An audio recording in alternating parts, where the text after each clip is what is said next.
And now our tale of the tape for this lightweight fight. 4 years apart, with similar height and some differences in reach. All right, now for the official introductions, here is Bruce Buffer. Ladies and gentlemen, this is the main event of the evening. And when the action begins, a referee in charge of the Octagon, Yves Lavigne.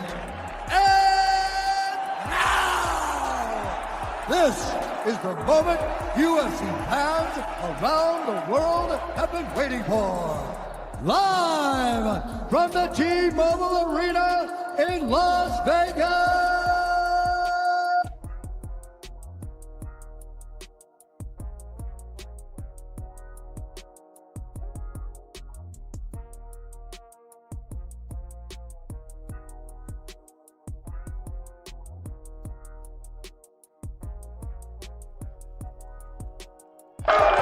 I'm here with the highlight.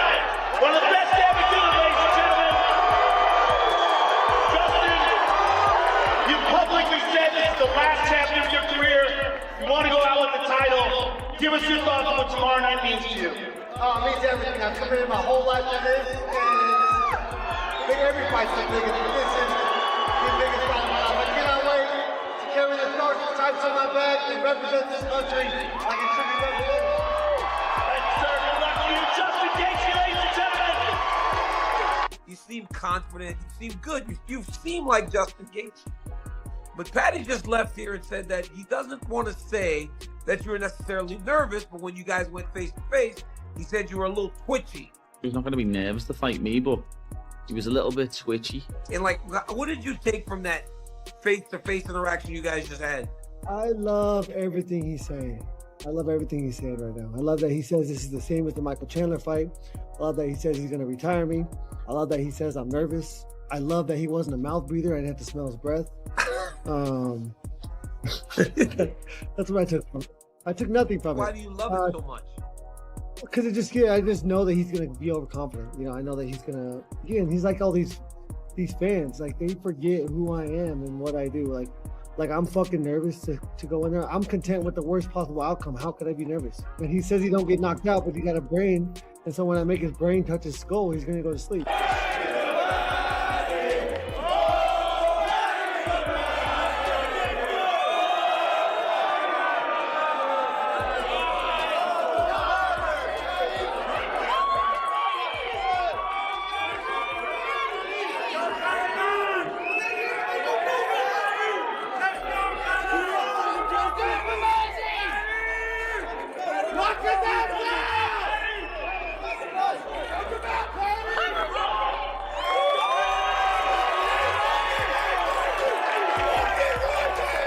Well, Dustin's never got a nice word to say about me, lad.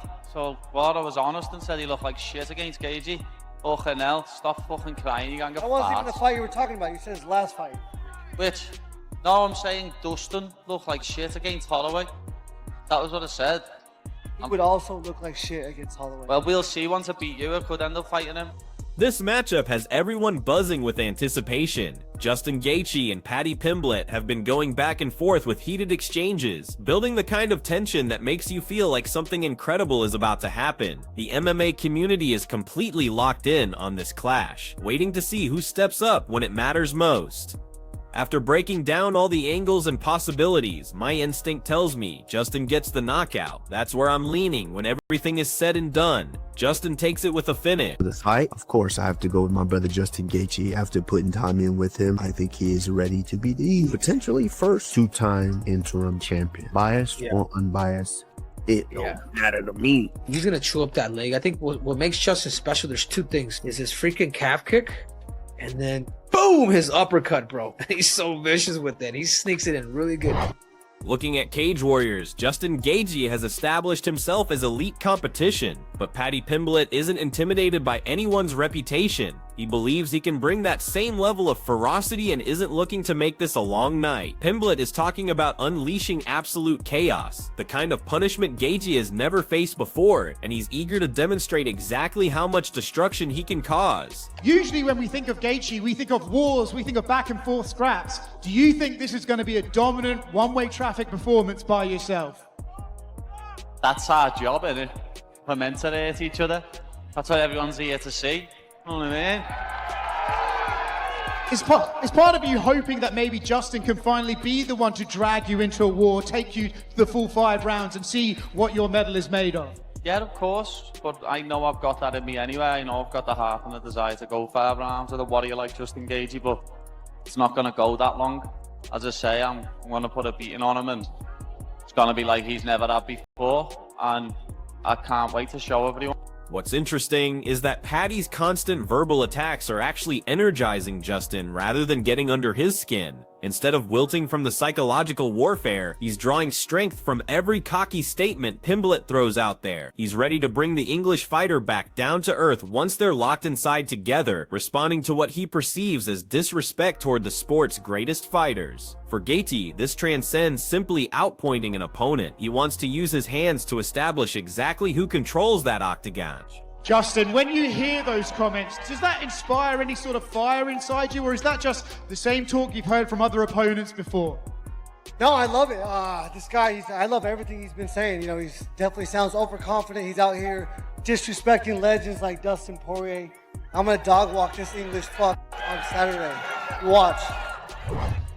Justin's developed a specific strategy designed for Paddy's unique challenges. He sees how the Englishman's unorthodox approach creates puzzles that demand quick solutions, but Gaethje knows he gets stronger as fights wear on. He has complete faith in his conditioning and ring intelligence, seeing those late rounds as his domain where he plans to impose his will and deliver a memorable performance. And you said you want to drag Paddy specifically to the later rounds. Is that because you just want to test him there, or have you seen something in his performance that make you know you can have success there? No, it's just what I find the most success. He is weird, he's awkward fighting style, and it's gonna be a little puzzle. I'm gonna have to figure it out through the first round, and similar to my other opponents, I constantly am building momentum, and this is a battle of momentum, and I said I'm gonna dog walk this motherfucker. Following his strategy of systematically wearing down Pimblett, Justin won't rush in recklessly. He knows that competing at this level means one error can cost you everything. His method centers on smart aggression, relentless forward movement, closing distance on Pimblett, and neutralizing that reach advantage that could create problems. Gaethje combines intelligent positioning with measured violence, aiming to control the rhythm, methodically dismantle his opponent, and harness that growing momentum to dominate those crucial later frames. You've alluded to getting into the 4th and 5th rounds with Paddy. Is this a fight that you think you can be cautious in, or do you think you'll have to like fight wide open? I think I need to fight smart. At the highest level, you cannot make mistakes. And if you watch all the champions, they're moving forward. I'm gonna move forward, and I'm gonna be in his chest. I'm gonna put my head in his chest. He got really long arms. It's gonna be hard to hit me when my head's in his chest. On the other side, Paddy thrives on being unpredictable. He's picked up on how opponents underestimate him, and he's perfected using that mistake against them. This isn't about game planning for someone straightforward like Khabib. Fighters can't anticipate his moves because he operates completely outside conventional wisdom. Pimblett enjoys being that impossible puzzle prepared to surprise anyone willing to step in there with him, and whether this remains on the feet or goes to the ground, he's lethal in every position. That versatility is just another advantage. I think everything's going to be all right. It's going to be 2 autistic dudes going at each other. The one that's got a better plan comes out with the win. It's going to be a good fight. And one for Paddy. Justin said yesterday that you're no Khabib Nurmagomedov on the ground, and he's going to fight you with no fear in that area. Do you think he's going to be surprised about your ground game if it does go there?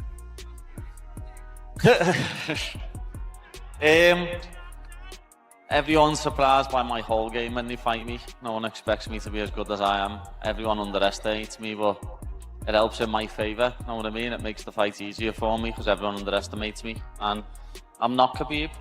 No one else is. I'm me. Know what I mean? And I'm an even harder puzzle to solve. I'm proper weird. You knew what Khabib was coming to do. You don't know what I'm coming to do.